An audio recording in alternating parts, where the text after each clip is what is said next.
want to let you into a little secret. My dad has a little bit of a funny name.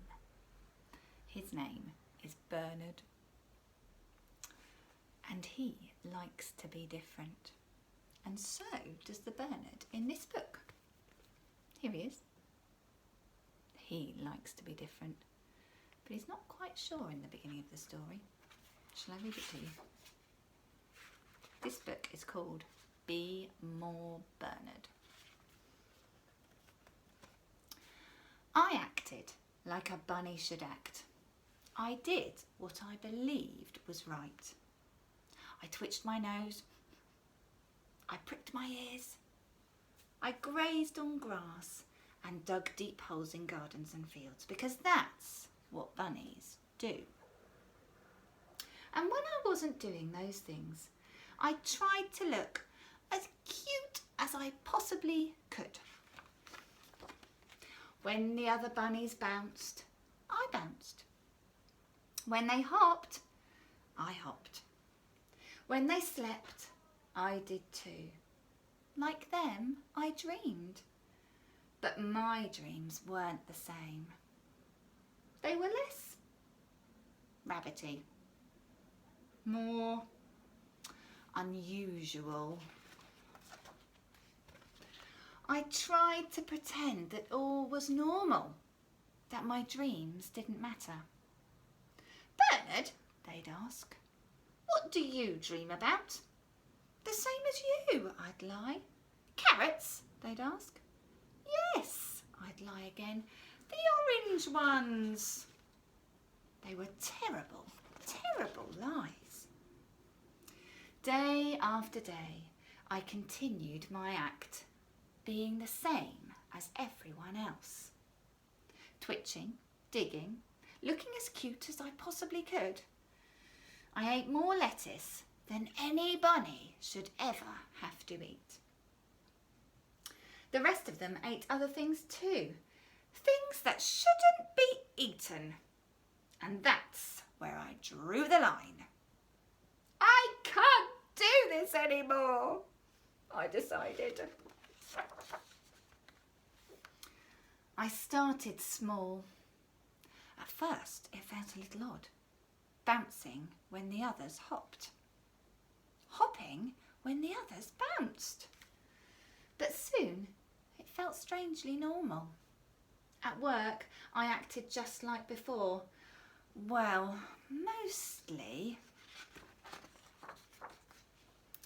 And bedtime had never been so much fun. When the others slept, I began to take some risks. A few bunnies were suspicious, but most didn't take much notice. Then, when the moment felt right, at Bertie and Brenda's annual bunny ball, I finally went further. And notice they most definitely did. They stood startled like, well, rabbits caught in the headlights. Can you see him there? Does he look a bit different? You can't wear that, they cried. You're a bunny. We're all the same, they chorused. But I wasn't. I twirled and sashayed away from their shouts until my world was spinning faster than it had ever spun before. I felt free and fabulous and me and, well, a bit sick. Probably because of the lettuce and maybe the spinning too. I didn't just bounce and hop. I strutted and swaggered and peacocked and hustled. I grooved with grace. I jived with joy. Glitter glistened and sequins shimmered. In the lovely luminous lights, it was wonderful.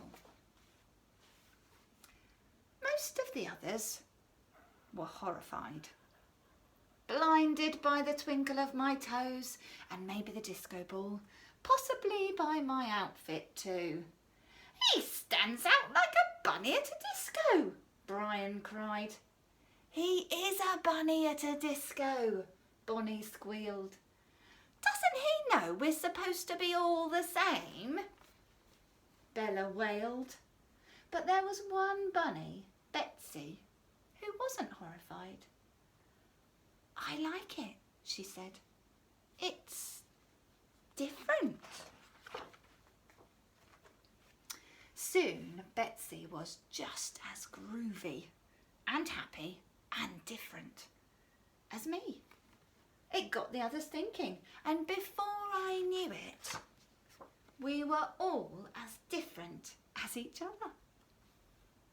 Once we were all boogied out, we sat in happy silence. Then I asked the question I was desperate for them to answer. Do you really dream of carrots? I said. For a while, nobody said a word, but eventually Brian spoke. I hate carrots, he said. I dream of cheese. Me too, Bonnie smiled. And music. It's ballet for me, Betsy explained. And I dream of hats, Bella laughed. Fabulous fancy hats. As they shared their dreams, I could tell their hearts were dancing just like mine. And so now, even though we're all the same, in many ways, we can all agree that being yourself is the best thing a bunny can be. I think maybe we should all try and be a bit more Bernard, don't you?